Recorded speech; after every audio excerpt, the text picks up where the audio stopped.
What's going on YouTube? Listen up, young elder gang. This is Chief Walking Bird at you with another banger. Please make sure you like, subscribe, and share this video, fam. I hope this video get at least 100,000 likes. In this video, you will find history, definition, scripture, information, and best of all, what we Americans have been deprived of from the beginning, the truth. Keep in mind, this content used in this video is intended for entertainment, educational, and informational purposes only. We will give you the total truth as we best understand it today. Be sure to hit that like button, young elder gang. Hit that subscribe button if you're new to the channel. Hit that bell, and don't forget to check back with us every day for new content. Hey there, curious minds. Ever wondered if America might actually be the real ancient Egypt? Let's dive into some mind-blowing facts that might just change the way you see history. First up, did you know the Americas have over 2,300 pyramids? That's more than the rest of the world combined. The oldest mummy ever found? Not in Egypt, but in the Spirit Cave in Fallon, Nevada. These mummies are over 9,400 years old, making them 2,000 years older than African mummies. Mind blown. The Chinchorro culture in the Atacama Desert of Chile and northern Peru practiced natural mummification. The hot, dry conditions and nitrate-rich soil preserved their bodies perfectly. Now grab your copy of the Bible as History by Verne Keller. Keller, a Shriner, suggests some fascinating connections. In Genesis, which many believe stands for the genetics of Isis or Inanna, there are several references to corn. Yes, corn. Genesis 41:57 mentions countries coming to Egypt to buy corn during a famine. But wait, corn is native to the Americas. Could this mean the Egypt mentioned is actually America? And here's another twist. Texas was once called Egypt, and the Gulf of Mexico was referred to as the Egyptian Sea. Coincidence? Maybe. But it's definitely food for thought. So, is America the real ancient Egypt? The evidence is intriguing, to say the least. The biblical Egypt was in the Americas. Let's talk about it. Now, when it comes to looking for the geographic locations of certain civilizations, using the description from the books that talk about these civilizations, such as the Bible, talking about Egypt, one of the best clues of finding geographic location of a civilization is to look at the description of the big famous body of water that is next to these civilizations. For example, the most famous body of water next to Egypt, according to the Bible, happens to be the Nile River. Now let's take a look at one of the descriptions of what the Bible says about the Nile River. This is Isaiah chapter 11 verse 15. And the Lord shall utterly destroy the tongue of the Egyptian sea, and with his mighty wind shall he shake his hand over the river, and shall smite it in the 7 streams, and make men go over dryshod. The Nile has 7 major streams according to the Bible. However, when you look up the modern African Nile, it only has 3 main tributaries, 3 main streams, but the Bible states that the Nile has 7 streams. So when discussing ancient Egypt, the focus has to be on the Nile River system of the White Nile and the Blue Nile, which is allegedly the longest river in the world, being 4,132 miles long. However, when you combine the Mississippi River system of the Missouri River, 2,540 miles, and the Mississippi, 2,240 miles, you have a total length in miles of 4,890 miles, which is 758 miles longer than the Nile River system that is in Africa. So yes, the Mississippi River system is the longest, which is a strong indication that it was your first Nile River system. So, the Mississippi River has 7 major streams, and it flows into the Gulf of Mexico, which possibly can indicate that the Gulf of Mexico was once known as the Egyptian Sea in the book of Isaiah 11:15. Additional clues can be found with a quick study of the etymology of the name MISSIOURI. You will learn that it's just a corruption of the word Mitzraim. The word MISSIOURI often has been construed to mean muddy water, but the Smithsonian Institution Bureau of American Ethnology has stated it means town of the large canoes. And authorities have said the Indian syllables from which the word comes mean wooden canoe people, or he of the big canoe. Keep in mind, the Smithsonian Institution are the same guys who are trying to hide the fact that this is Egypt. Mitzraim is the Hebrew word for Egypt, and it comes from a common Semitic source word. The word is similar to Misar in modern Arabic, Misri. In the 14th century BC, Akkadian Amarna tablets, MSRM in Ugaritic, Mizraim in Neo-Babylonian text, Musur in Neo-Assyrian Akkadian. The dual suffix ayim is added to the root of the word, which may refer to the 2 Egypts, Upper Egypt and Lower Egypt. The word may also have connotations of siege or strait distress, because it is similar in pronunciation and spelling to the Hebrew words Matzor and Mezar. According to the Jewish mysticism text, the Zohar, the name Mitzraim comes from Mitzraim, which means narrow straits. Mi means from, and Zar means narrow or tight. It's amazing how when you study language, you can see the hidden message. It can also represent the psychological burdens that people subject themselves to. The term Mitzrayim can also be used on a national or personal level. Nationally, Mitzrayim can represent any society that constricts the light of God. For example, in the time of Yaakov and Moshe, Egypt was Mitzrayim. Personally, Mitzrayim can represent the external or physical narrow straits of financial or health constraints, or personal tragedy. It can also represent the psychological burdens that people subject themselves to. The term Yetziat Mitzrayim literally means to exit from Egypt, Mizraim meaning Egypt.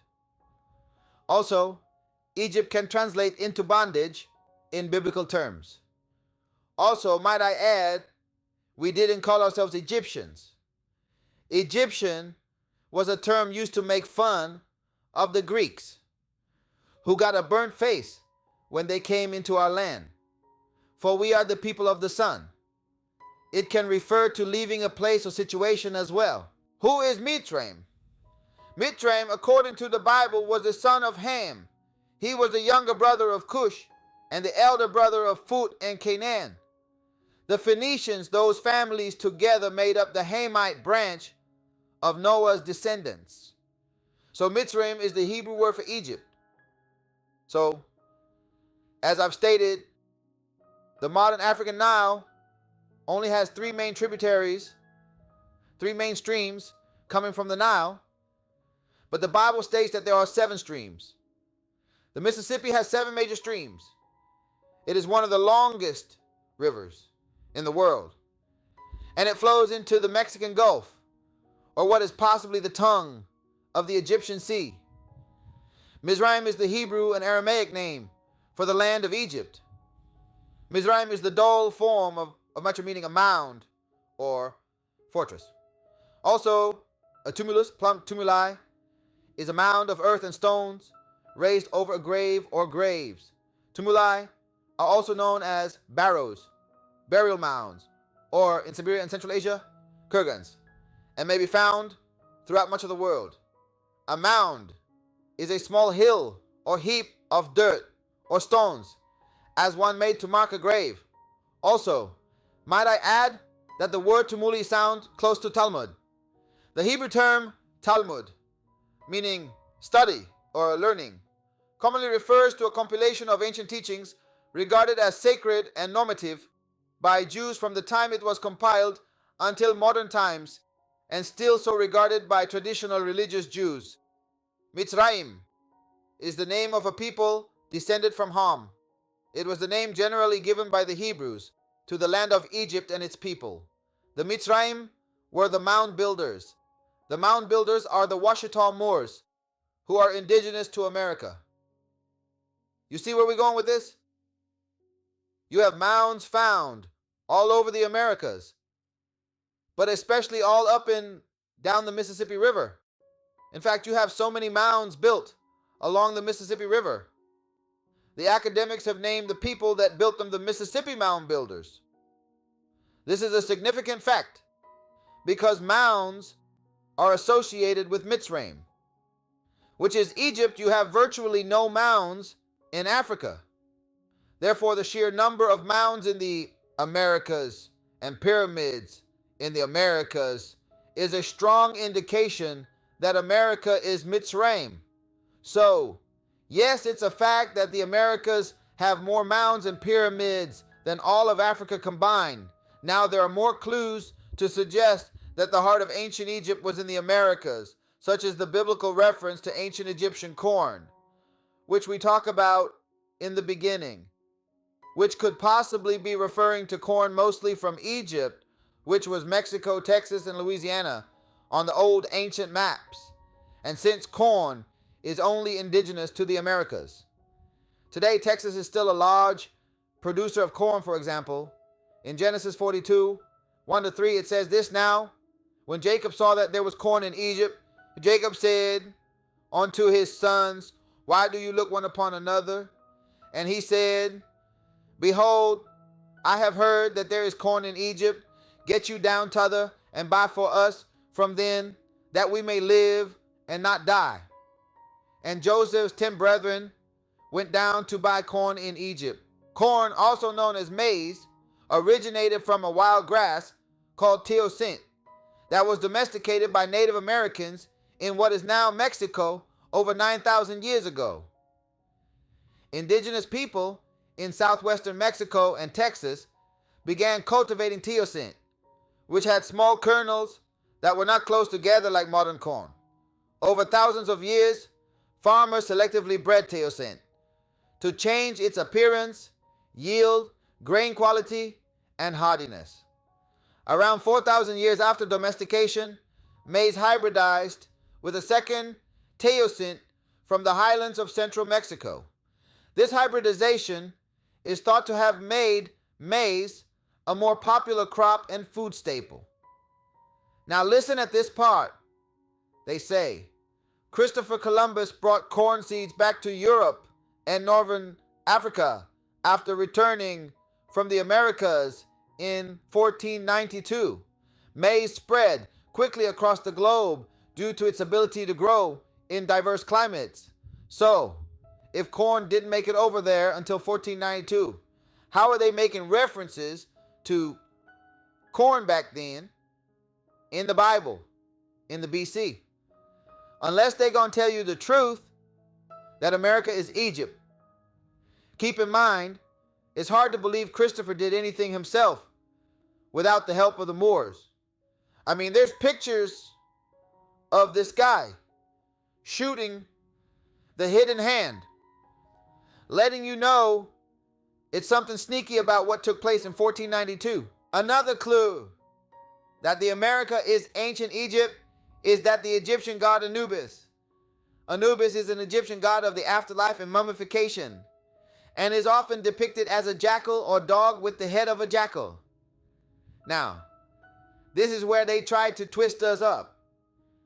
Like we said, the oldest mummy is found in America, right? Anubis' head is not a jackal. A jackal looks like a fox. Jackals are canids native to Africa and Eurasia. While the word jackal has historically been used for many canines of the subtribe Canina, in modern use, it most commonly refers to 3 species: the closely related black-backed jackal, Lupulela mesomelas, and side-striped jackal, Lupulela adusta, of Central and Southern Africa, and the golden jackal, Canis aureus, of South Central Europe and Asia. The African golden wolf, Canis lupister, was also formerly considered a jackal. See, here's where they messed up. Anubis head is not a jackal. It's the Zolo dog, which is native to America. The Zoloid squintle is one of several breeds of hairless dog. It is found in standard, intermediate, and miniature sizes. The Zolo also comes in a coated variety, totally covered in fur. Coated and hairless can be born in the same litter as a result of the same combination of genes. The Zoloid squintly, also known as the Mexican hairless dog, is native to Mexico. Dates back at least 5,000 years. Comes from the Aztec god Xolotl, and the Aztec word for dog, Itzcuintli. The Zoloid squintly is one of the oldest dog breeds and shares DNA with prehistoric dogs. The Aztecs believed Zolos had magical powers, such as healing the sick and warding off evil spirits. They also slept with Zolos to keep warm. The Zolo dog, a dark-colored hairless dog from Mexico. The Aztecs and Mayans believed this dog was a guide for the spirits in the underworld. Upon looking at the dog, I couldn't help but notice how similar they looked to Anubis, the canine-looking god, man, associated with guarding the underworld and patron god of lost souls. Anubis, found in Mexico, is another head-cracking clue that the Americas is Egypt. Another clue is the U.S. dollar bill. To call it a dollar bill is crazy within itself. It implies debt. Some of this might go over some people's heads, but take a look at the symbols on the back. What you're witnessing there is two ancient Moabite Egyptian symbols. Yes, I know. The best place to hide something is right in their face. That's the way these guys think. On one side, you see the pyramid with the all-seeing eye, and on the other, the eagle with the stars at the top. They say, this is the Great Seal of the United States. Notice that they have the Great Seal under the pyramid, then of United States under the eagle. They have the word one in the middle, letting you know these two seals are one. The Great Seal Pyramid is the national emblem and insignia of the Tamari Al-Moroccan Nation, Empire of Northwest Amexem, North America, geographical location.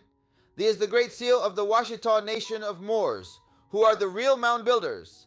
This land is Ta, Mari, ancient Egypt, and we are the Tamarikan, where they get the word America and Mexican from. Mary, Marie, Danya, Martha, Love, Aset, Isis, Bebe, and Big Mama all goes back to Inanna. Inanna means Anu's beloved. America or Tamari. Ta, Mari is the land of the Black Madonna. Inanna, Anu's granddaughter. America is the throne. America can also mean land of the rulers. The Great Pyramid, equilateral, is also the archaic symbol for civilization on the planet Earth. The Honorable Moor's acknowledgement of our Great Seal indicates those heirs who own up to, who support, and who proclaim our free national government.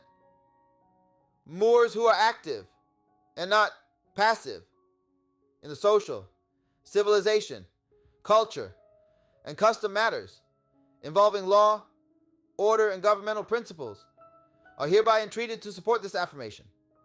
Moors who strive toward this end with honor are entrusted to help in the great humanitarian work of uplifting ourselves, our fellow man, and humanity at large. We, the conscious heirs, seek at all times to be cognizant of the civilization, works, instruction, and progressive acts necessary to teach, to preserve, and to defend the nationality and birthrights of all Moor Americans, Al-Moroccans, etc.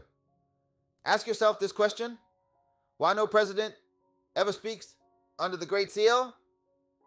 It's because they can't. That symbol belongs to the ancient OUACHITA nation of Moors, who are the real pyramid builders. We are the real ancient Egyptians. The unfinished pyramid and the eye in a triangle on the reverse side are classic symbols. The Egyptian pyramid is a symbol of strength and duration. The 13 steps indicate the original number of U.S. states. And the 13 steps leading to an unfinished summit indicates future growth of the nation. The eye is known as the Eye of Providence and is surrounded by rays of light. According to Webster's New World College Dictionary, providence can mean a looking to or preparation for the future, provision, skill or wisdom in management, prudence, the care or benevolent guidance of God or nature. An instance of this, God as the guiding power of the universe. The single eye shows up in Egyptian mythology as the eye of Horus, an ancient god of the Egyptians. The eye represented wisdom, health, and prosperity. Some people think that the all-seeing eye is a symbol of Freemasonry, a fraternal organization, and they interpret this as proof that the founding fathers believed in Masonic principles and wanted to impose Masonic order on the United States. This essay about the eye in the pyramid addresses that rumor. The other symbol of the bird is an ancient OUACHITA nation of Moor symbol.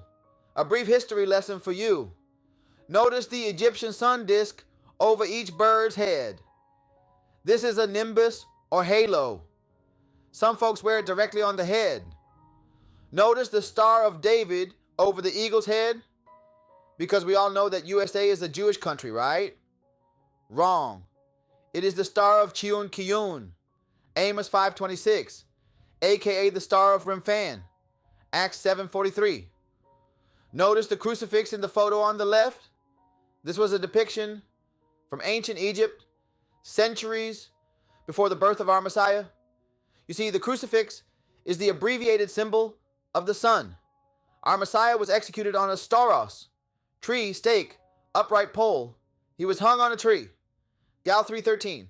1 Peter 2:24, Acts 5:30, Act 10:39, among other places tells you so.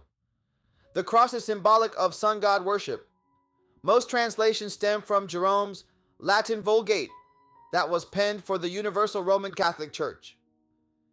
He used the Latin word crux, the Greek word stauros, only later was twisted to mean cross. I mean, we can keep going. You want us to keep going. More clues that America is Egypt. They have Abraham Lincoln sitting up in there like Ramesses II. The statue of Abraham Lincoln in the Lincoln Memorial in Washington, D.C. is seated in a ceremonial chair with a footrest. The whole United States government structure is based on Egyptian culture. The president, which they call chief, by the way. What do you think CEO stand for? The president is the pharaoh. The vice president is the vizier. The president cabinet would be the high priest and noblemen. Below them, scribes or record keepers. Then soldiers, artisans, merchants, and farmers. Then at the bottom, slaves and laborers, which are the average and poor American people. The president also travels with a personal doctor. The physician to the president is chosen personally by the president and is primarily responsible for the health of the president as a person, while the director is formally chosen by the director of the White House Military Office and is responsible for ensuring the optimal programs are in place to provide health and medical support to the continuity of the presidency, to include care for those who support the duties of the president. The pharaohs traveled with a magician everywhere they went. back in the day. The doctors and magicians are one in the same. The whole government structure is based on Egyptian culture. More clues that America is ancient Egypt is all the obelisks you find. There's over 2,000 of them in the Americas. Some of them go unnoticed. A lot of them have been destroyed due to wars. Keep in mind, these were spiritual sites, and destroying these sites was against galactic law. There's a 3,500-year-old Egyptian obelisk standing at 69 feet tall in New York City. Cleopatra's Needle, they call it. What they don't want to tell you is that Cleopatra was from the area they are calling Harlem today. It will all come to you later. They came after Michael Jackson for putting out that video. Remember the time. The video is set in ancient Egypt and features appearances of Jackson, Eddie Murphy, Iman, Tommy Tiny Lister, and Magic Johnson on February 2nd, 1992, which is encoded as 222. Michael Jackson was an alchemist and an ancient Egyptian. The U.S.-Mexico border has hundreds of monuments, including obelisks that mark the boundary line.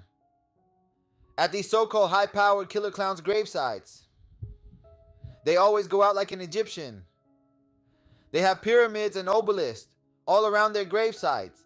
Did you know that there were once an estimated 10,000 American Indian mounds and earthworks just in the central Ohio Valley? Today, about 1,000 of those landmarks have survived through private landowners and local, state, and federal agencies dedicated to preserving these ancient ruins. The U.S. corporation has bulldozed over 9,000 mounds down just in Ohio alone, and over 70,000 around the United States. They use the bricks for houses, churches, Capitol buildings, and state buildings. There are more than 70 just in Ohio still standing today that are well known.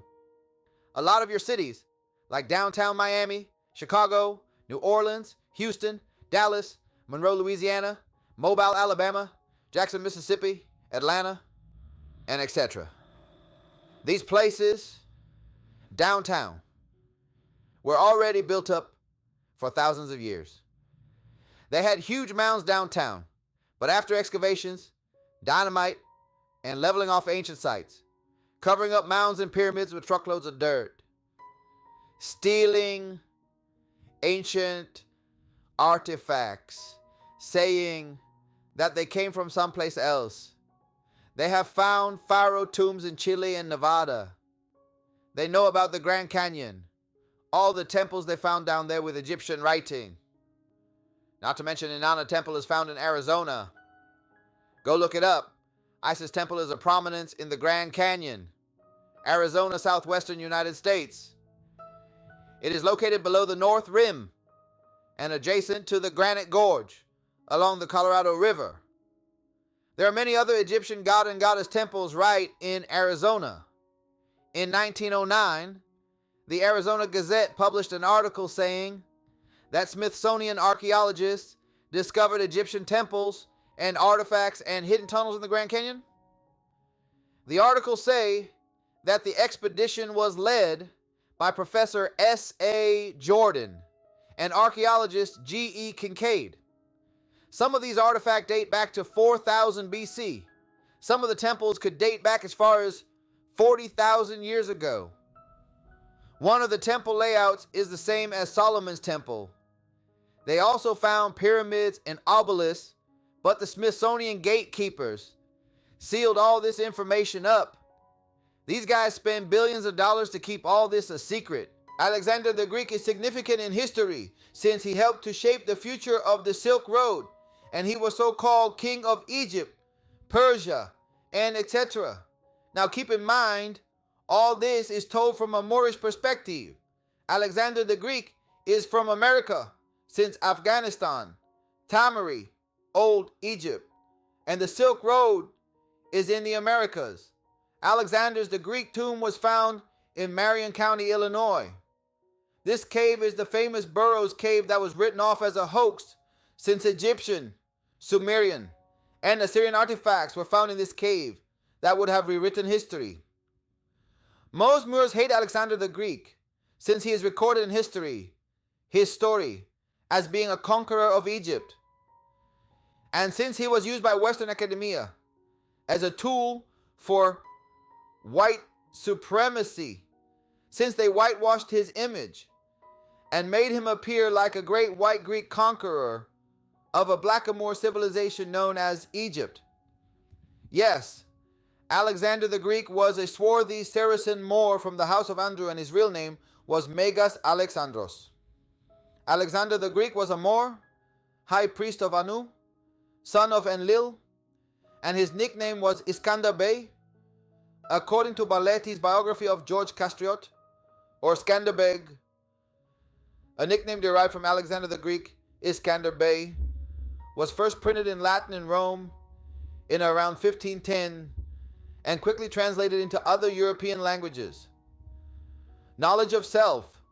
Alexander the Greek was a blackamoor. Alexander the Great and his army of over 30,000 men feed on alfalfa, which is a purple flowering plant with deep tap roots that is indigenous mostly to North America. Alfalfa is of Arabic origin, alfisfisa, and it means the father of food. What did Alexander the Greek's army eat in order to have energy and strength? The TV shows you all the whitewashed images of Alexander the Greek, so please take notice of brown hands, legs, and dark spots on white images. They have so many whitewashed images of Alexander the Great. Who were these Greeks that allegedly brought civilization to the Western world? Were they blackamoors? Was Greece a sister civilization of Egypt? Did the Greek gods come from Egypt?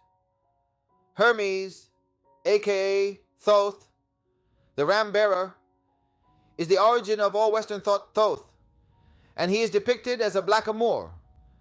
And so was Zeus, Apollo, Hercules, Athena, and etc.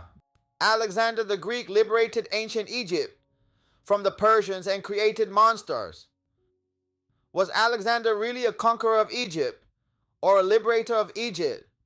He was a liberator since he was the son of Pharaoh Nectanebo, and hence accepted as the son of Amun-Ra and given the golden ram horns of Amun by the Egyptian high priest after he delivered Egypt from the Persian Empire, and alchemical experiments, hybrid beings that were created from light alchemy that took over Egypt. These hybrid beings were Wildmen, aka troglodytes, hairy men, cynocephaly, dog-headed men, blemmies, headless men, etc.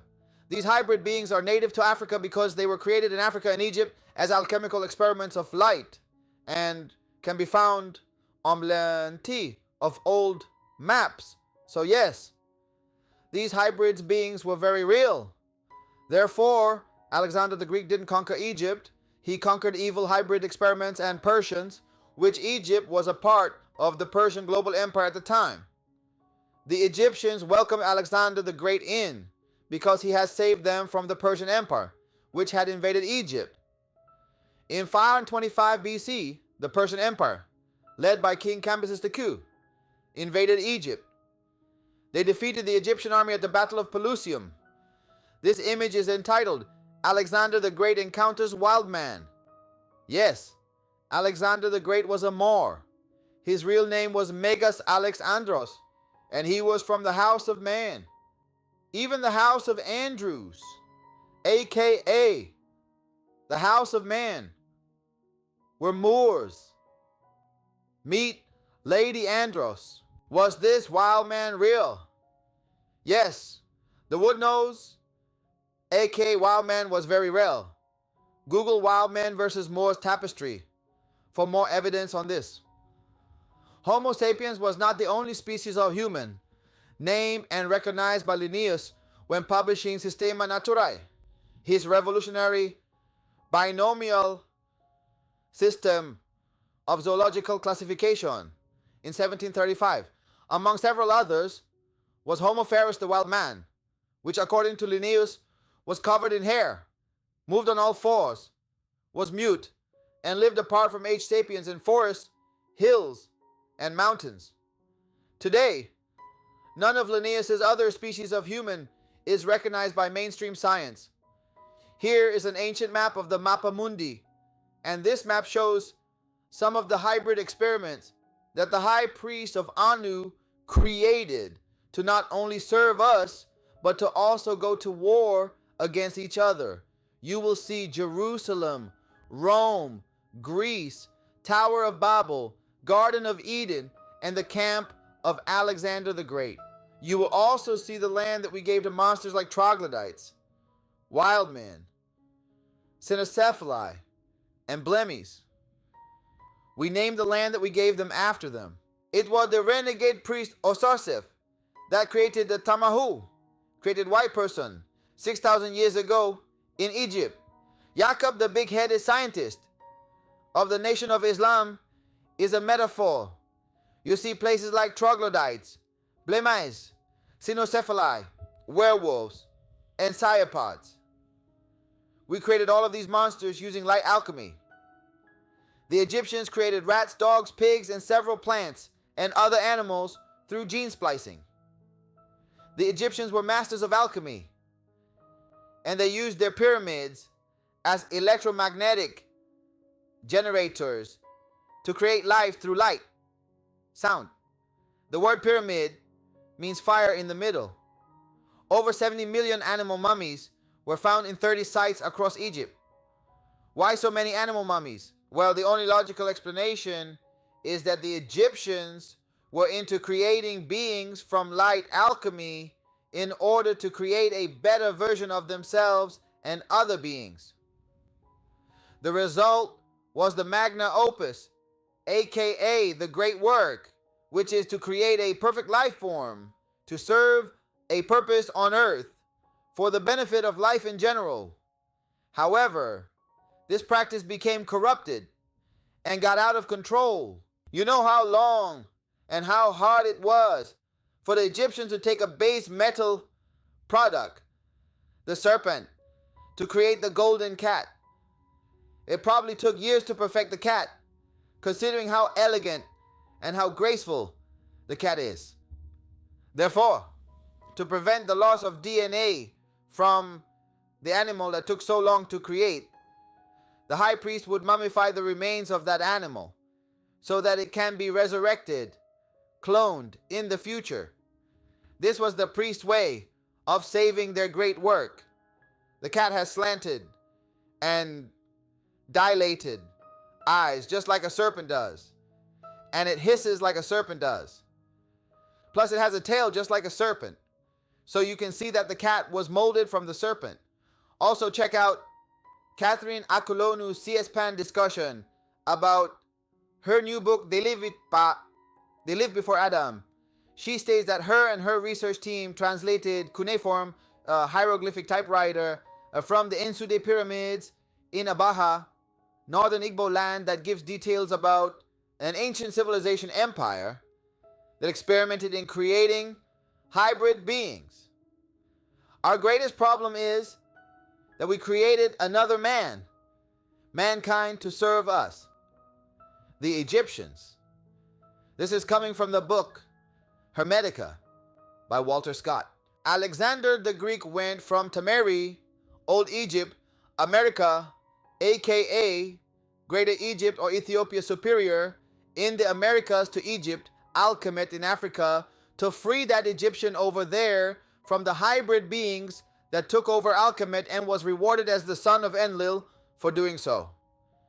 The Egyptian priest didn't just reward the golden ram horns of Amun as displayed on Pharaoh Seti I, unless the recipient is worthy and one of their own kings.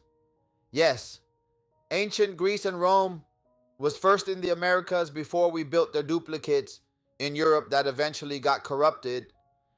This evidence further proves the Alexander the Great was from the Americas. Alexander the Great, the Dragon King. Alexander the Great was a Dragon King, since he was the son of the swarthy Egyptian sorcerer and exiled pharaoh Nectanebo, who disguised himself as a dragon to impregnate Alexander's swarthy mother, Queen Olympias of Macedonia. The image above depicts the Macedonian Queen Olympias in bed with the Egyptian sorcerer and exiled pharaoh Nectanebo, disguised as a dragon. Meanwhile, Olympias' husband, King Philip, peers through a small window in the door to spy on the scene. According to the story, Nectanebo used astrology to convince the queen that a god would appear to her in the form of a dragon and she would bear his son. Nectanebo then transforms himself into a dragon, tricking Olympias into thinking that he is the prophesied god. The dragon seems to smile triumphantly at King Philip, wrapping its arms around Olympias in a possessive manner. Interestingly, the dragon does not conceal or hide Olympias from the eyes of the viewer or King Philip. The audience is thus placed in the position of King Philip, able to observe the scene through a small window, but powerless to intervene. The image brings into question the significance of private female spaces and adulterous queens, as the act depicted here marks the conception of Alexander the Great. It also serves as evidence of Alexander's extraordinary origins and suggests a potential rationale for his immense success as a warrior and ruler. The history of Alexander the Greek, Les Faits d'Alexandre. This particular version is Vasco da Lucena's French translation of Quintus Curtius Rufus's Latin text Historiae Alexandri Magni, dating to the 1st century CE. Lucena was a scholar and diplomat who served in the Portuguese and Burgundian courts. He translated the account of Alexander at the behest of Isabella of Portugal and dedicated the book to the future Duke, Charles the Bold. Lucena intentionally used this account rather than the widely circulating medieval Alexander romances, because he considered Rufus's version to be the most historically accurate and suitable for educating a young ruler. Why did Alexander the Greek want everyone to know that he was born from a dragon? Well, he wanted to establish himself as a legitimate Messiah, or Christ King, Dragon King, since all of the sons of God and avatars, great souls, are born from the dragon, the Draco constellation, when its star, Theban, was the pole star or north star, which used to be a symbol of free energy, wisdom, and everlasting life, and mighty kingship. We are all symbolically born from the dragon, since the rainbow serpent or dragon is the creator, God, according to indigenous legends all over the world. Ancient Afghanistan was in Missouri, is not intended to take away from any of the glory from the counterpart, ancient Afghanistan in Asia Minor, but only to prove that America is the true old world. Ace King Afghana, the founder of ancient Afghanistan, was an Israelite, since it was a hidden fact that he was the son of Jeremiah and grandson of King Saul, until an Arab historian published a book in the 1600s about the history of Afghanistan. Now that we have clarified those things, let's move on to proving that ancient Afghanistan was in Missouri. The KHYBER Pass in Pakistan, on the border with ancient Afghanistan. According to academics, the KHYBER Pass is in Pakistan on the border with ancient Afghanistan. The KHYBER Pass, Khyber Dara, is a mountain pass in the Khyber Pakhtunkhwa province of Pakistan on the border with Afghanistan, Nangarhar province. It connects the town of Landi Kotal to the valley of Peshawar at Jamrud by traversing part of the Spingar Mountains. Since it was part of the ancient Silk Road, it has been a vital trade route between Central Asia and the Indian subcontinent, and a strategic military choke point for various states that controlled it. We know that the Khyber Pass is in Pakistan on the border with ancient Afghanistan. So we must first learn where is Pakistan and Afghanistan to get an ideal of where the Khyber Pass is. Let's start with Pakistan, since we have a Pakistan, Arkansas in America. Pakistan, Arkansas, just like its counterpart, Pakistan in South Asia, has a mountain pass. The Ozark Mountains run not only through Arkansas, but also in parts of Missouri, Oklahoma, and Kansas. Plus, the Ozark Mountains are nearest to Missouri. I put emphasis on Missouri, since Missouri has a city called KABOOL, Missouri. Kabul is the capital of ancient Afghanistan. This is a significant fact, since the Khyber Pass is a mountain pass in Pakistan that is on the border with ancient Afghanistan. The Indus Valley civilization and the Hindu Kush Mountains in the Americas.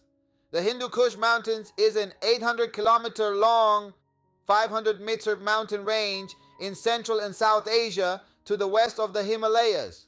It stretches from central and western Afghanistan 23 into northwestern Pakistan and far southeastern Tajikistan. The range forms the western section of the Hindu Kush Himalayan region, HKH. 46 to the north, near its northeastern end, the Hindu Kush buttresses the Pamir Mountains near the point where the borders of China, Pakistan, and Afghanistan meet, after which it runs southwest through Pakistan and into Afghanistan near their border. The eastern end of the Hindu Kush in the north merges with the Karakoram Range. Towards its southern end, it connects with the Spingar Range near the Kabul River. T. It divides the valley of the Amu Darya, the ancient Oxus, to the north from the Indus River Valley to the south. The range has numerous high snow-capped peaks, with the highest point being Tirishmir or Terishmir at 7,708 meters, 25,289 FTE in the Chitral district of Khyber Pakhtunkhwa, Pakistan. The Hindu Kush Range region was a historically significant center of Buddhism, with sites such as the Bamiyan Buddhas. 1112. The range and communities settled in it hosted ancient monasteries, important trade networks, and travelers between Central Asia and South Asia. 1314. While most of the region has had a Muslim majority for several centuries now, Arkansas has three mountain ranges: the OUACHITA, OUACHITA, the Ozarks, and the Boston Mountains. Together, these mountains fit the description of the Hindu Kush Mountains, since these mountain ranges combined are over 500 miles in total length. Likewise, the Hindu Kush Mountains are 500 miles long in length. The mountain ranges in Arkansas connect several states: Arkansas, Pakistan, Missouri, Afghanistan, Oklahoma, and Kansas. Likewise, the Hindu Kush Mountains buttresses the Pamir Mountains near the point where the borders of China, Pakistan, and Afghanistan meet, after which it runs southwest through Pakistan and into Afghanistan near their border. The Indus Valley Civilization, IVC, also known Indus Civilization, was a Bronze Age civilization in the northwestern regions of South Asia, lasting from 3300 BCE to 1300 BCE, and in its mature form from 2600 BCE to 1900 BCE. Together with ancient Egypt and Mesopotamia, it was one of three early civilizations of the Near East and South Asia, and of the three, the most widespread. Its sites spanned an area from northeast Afghanistan and much of Pakistan to western and northwestern India. The civilization flourished both in the alluvial plain of the Indus River, which flows through the length of Pakistan, and along a system of perennial monsoon-fed rivers that once coursed in the vicinity of the Gagahakra, a seasonal river in northwest India and eastern Pakistan. The cities of the ancient Indus were noted for their urban planning, baked brick houses, elaborate drainage systems, water supply systems, clusters of large non-residential buildings, and techniques of handicraft and metallurgy. Mohenjo-daro and Harappa grew to contain between 30,000 and 60,000 individuals, and the civilization may have contained between 1 and 5 million individuals during its fluorescence. The Hindu Kush Mountains are famous for its Indus Valley civilization that thrived due to the Indus River, which ties into the Ganges River. See map of Indus Valley civilization. Likewise, Arkansas has an Arkansas Valley, Indus Valley, that thrives due to the Arkansas River, Indus River, the second longest tributary of the Mississippi River, the Nile, that flows into the Colorado River, Ganges River. Yes, the Colorado River used to be the Ganges River, and I got a 1531 map of Asia by Orontinus Fine that designates North Americas as Asia and Cathay, China. Over to the far left of the said map, you will see the Ganges River. Based upon all of the evidence, the Arkansas Valley is the Indus Valley civilization. The Arkansas River is the Indus River. The Colorado River is the Ganges River. And the three mountain ranges of Arkansas are the Hindu Kush Mountains. The three pyramids of the OUACHITA Mountains. The Arkansas River, being the second longest tributary of the Mississippi River, Nile River, is 1,469 miles long and is the sixth longest river in the United States. So yes, this is a great river. The word Nile is a Greek word that means great river.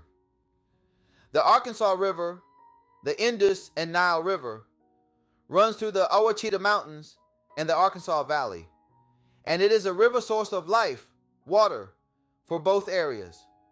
All ancient and modern civilizations are based around large bodies of fresh water, since life needs water to survive. The interesting thing about the OUACHITA Mountains and the Arkansas Valley, Indus Valley area, is that there was once a Nahari, Arkansas, near this area. Naharina means Nile land, and you can locate Nahari on this 1741 map of Carolina and the river Meshotebian Sea, Nahari, and a huge portion of America listed as Carolina. Yes, Carolina was once a vast country, and it is part of Grand or Superior Turkey, since we know that North and South Carolina, in America, was ancient Turkey. Carolina is Turkish, and it means land of the blacks, aka Ethiopia or Tamari, lower. For example, Kara in Turkish means black, while Lana is Turkish and Latin for land. In a 1657 map of La Floridas that is identical to the 1741 map of Carolina that was shared above. Since this map of La Floridas is identical in size, shape, and location, so we are dealing with the same land and territory here. The interesting thing about the map of La Floridas is that it has Tamaricans, written above the plaque of Florida. Tamari is an old name for ancient Egypt, and it means land of Mary, Mauritania, or the land of the Moors. La Florida, or Carolina, Lower Ethiopia, Egypt, used to be part of the OUACHITA proper, aka Louisiana County, according to old maps from the 1700s. So, yes, this landmass was indeed Tamari, the Moors' land or the land of the Moors. Look how big La Florida used to be, and it covered several states, reaching all the way over into Texas and reached all the way up into Canada. Texas and several other states used to be part of Mexico. Mexico was also Southern Arabia. Mexico means in the center of the moon. Most Moorish Islamic flags feature the five-pointed star in the center of the crescent moon. The five-pointed star of Mary Venus, love, is Mayan, and it comes from Mexico. According to the book, The Journey of Coronado, may it be possible to understand in what direction Florida lies and in what direction Greater India. And this land of New Spain is part of the mainland with Peru and with Greater India or China as well, there not being any strait between to separate them. Now that we know that a substantial portion of America was Tamari, old name for ancient Egypt, let's refer back to the Wichita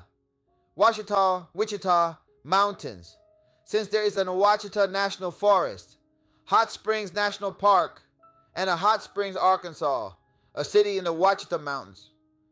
When you think of hot springs and parks, you think of a fun paradise, which suggests that they are hiding a lost paradise with all of the vegetation growth and trees in these national and state parks in this area. This is certainly the case since you got 3 ancient Egyptian pyramids near the Pinnacle Mountain. In fact, the Pinnacle Mountain is one of those 3 pyramids. See post images. As you can see, these pyramids are covered with vegetation growth, and you can barely determine that they are pyramids.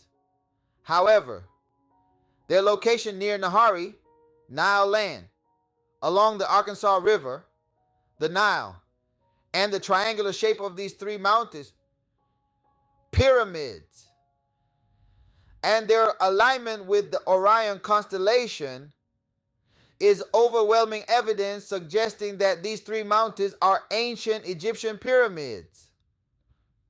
The national and state parks in this area were purposely put in place to hide these pyramids and the ancient Egyptian civilizations that were built around them. The Grand QUIVIRA Pass was the Grand Canyon. The Americas is the Orient, the East, China, and India Superior, Asia Major. The Silk Road was in the Americas. With all of this evidence, the KHYBER Pass must be somewhere in North America, which was formerly Asia Major, Indus Superior. But where? Do we have a KHYBER in America? Yes, we do. For example, with the use of etymology, we can learn that KHYBER is the same as KHYBER, ABER, QUIVIRA, and QUIVIRA, since the KH has the same meaning and pronunciation of the Kuria, KHQ. Kiria Vira became QUIVIRA. America was Grand QUIVIRA, QUIVIRA Regnum, so we are also dealing with a Grand QUIVIRA Pass. Dr. Gene D. Matlock agrees with me, and he authored a book entitled KHYBER, Pass, 2. Grand QUIVIRA, NM, and Babokivari, AZ, when India ruled the world. Just by reading the title of the book, you realize that Dr. Matlock came to the same conclusion that KHYBER is etymologically the same as QUIVIRA. Additionally, Dr. Matlock gives us a strong hint as to the location of the Grand QUIVIRA Pass with his book title, even though he didn't specifically specify that the Grand Canyon in Arizona was the Grand KHYBER Pass. Let's look at Dr. Matlock's book title again, KHYBER Pass to Grand QUIVIRA, NM and Babokivari AZ. Based upon the book title, the only Grand Pass passage that I can think of that is between New Mexico and Arizona is the Grand Canyon, Grand QUIVIRA Pass, which is short for Passageway. I will further prove this point later because I will demonstrate just how grand the passageway was through the Grand Canyon. The ancient Egyptian Valley of the Kings was in the Grand Canyon. The Grand Canyon, Grand QUIVIRA Pass, which is an ancient structure that aligns with the Orion constellation. See post images. It was the custom of the ancient Egyptians to align their pyramids to the Orion constellation. So we are dealing with a period of at least over 5,000 years ago. That is, if we use the academic model, since this is the time period when the step pyramid of Pharaoh Djoser Joseph was built in Egypt and Africa. The interesting thing about the Grand Canyon is that it is rumored to be the ancient Valley of Kings. According to Terry Carter, Ancient Egyptians in the Grand Canyon fighting fake news. I agree with Terry Carter, since there are ancient temples and pyramids in the Grand Canyon that are named after Egyptian gods and Hindu gods. Plus, ancient Egyptian hieroglyphics have been found in the Grand Canyon, as well as giant Egyptian mummies. In Oklahoma, in the 1800s, a stele of Pharaoh Akhenaten, Amenhotep IV, aka Moses of the Bible, was found. See Ice, the Ultimate Disaster by Richard Noon. In the book America BC, there is an alabaster egg of a cartouche of King Tut found in Idaho. I did a blog post that proves that the Americas is ancient Egypt, which supports the notion that the Grand Canyon was also the ancient Valley of the Kings. Evidence was found in 1905 in the Grand Canyon by two Smithsonian-funded archaeologists, Prof. S.A. Jordan and G.E. Kincaid, according to the April 5th, 1909 edition of the Arizona Gazette. Of course, the Smithsonian covered this evidence up because it goes against the false narrative of the Americas being a new and uncivilized world that was first discovered by Christopher Columbus in 1492. This evidence would have rewritten history, so the Smithsonian Institute had to cover up this find.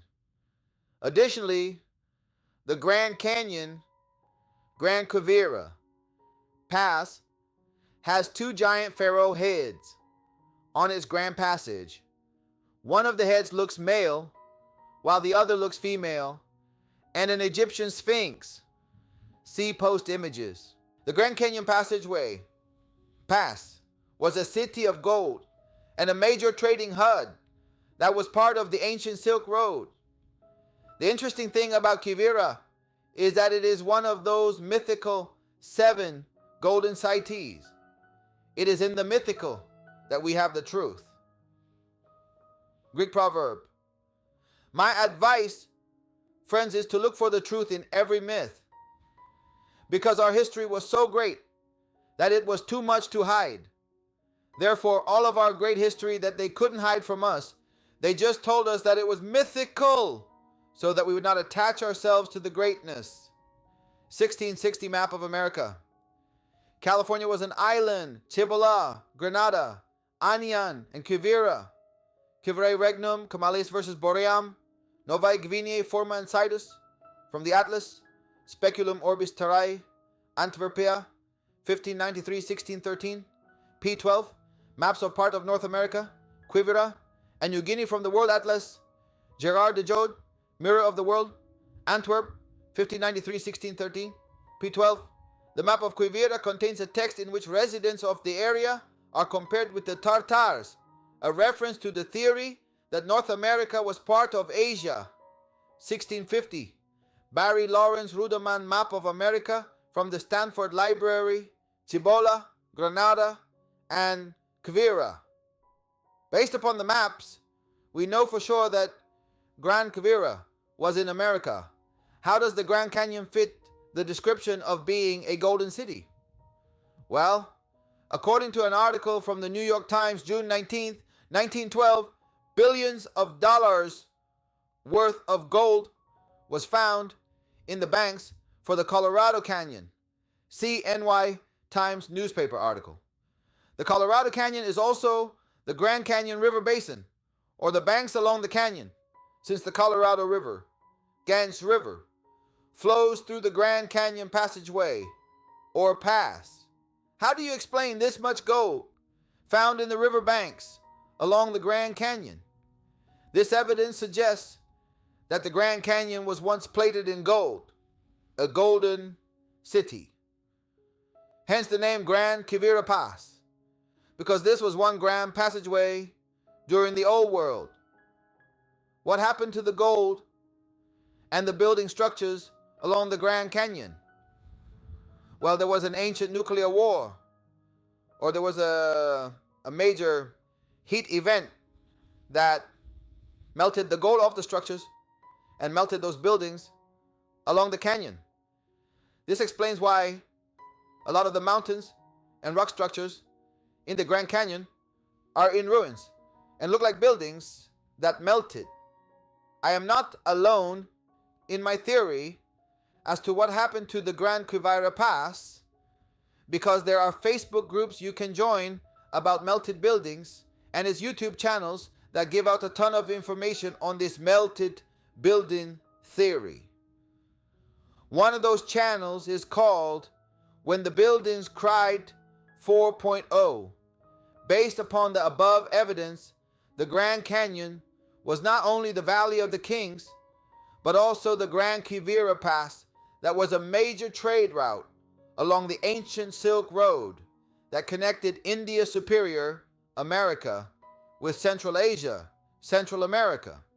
This evidence also proves that the Silk Road was in the Americas, since the KHYBER Pass played a pivotal part as a major trade route that connected India with Central Asia.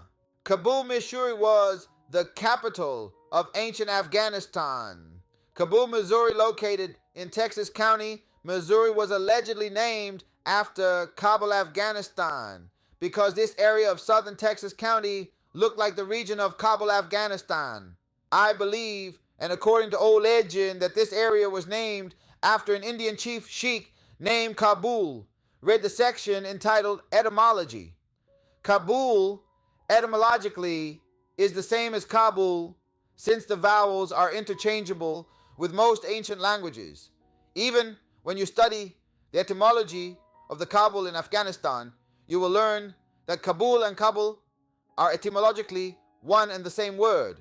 Kabul, Kabul, 19, Kabul, Pashto, Kabul, Kabul, IPA, Kabul, Dari, Kabul, Kabul, IPA, Kabul. 20. It is also spelled as Kabul, Kabul, Kabul, or Kabul. End quote from the toponymy and etymology section of Kabul, Afghanistan. Which Kabul? Kabul is older, since we are discussing the capital and largest city in ancient Afghanistan.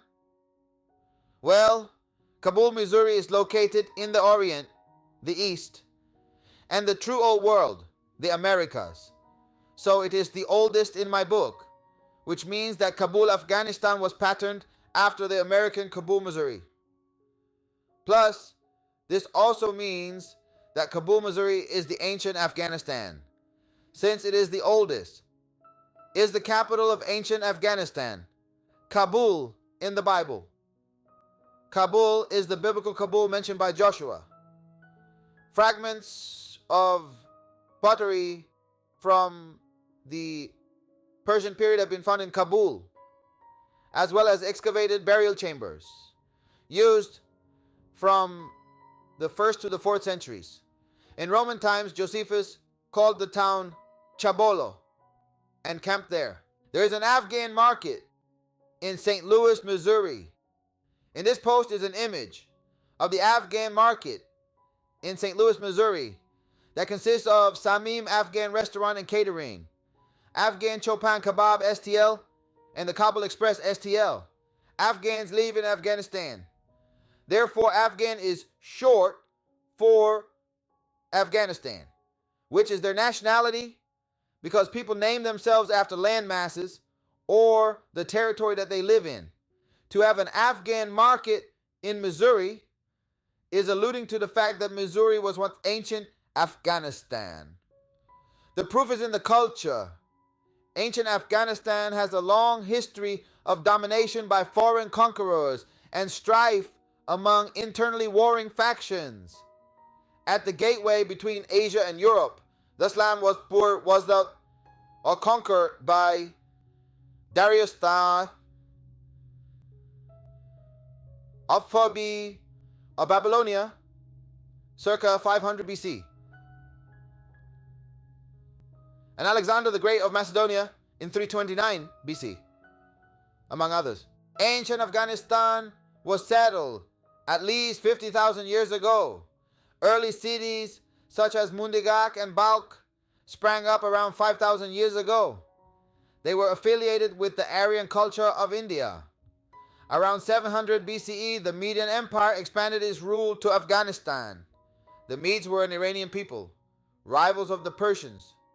What was ancient Afghanistan called in the Bible? What was ancient Afghanistan known as in biblical times? Rabbi Saadia Gaon in the 9th century and Moshe ben Ezra, Eber, in the 11th century mentioned Afghanistan, then known as Khorasan, as the home of the 10 tribes.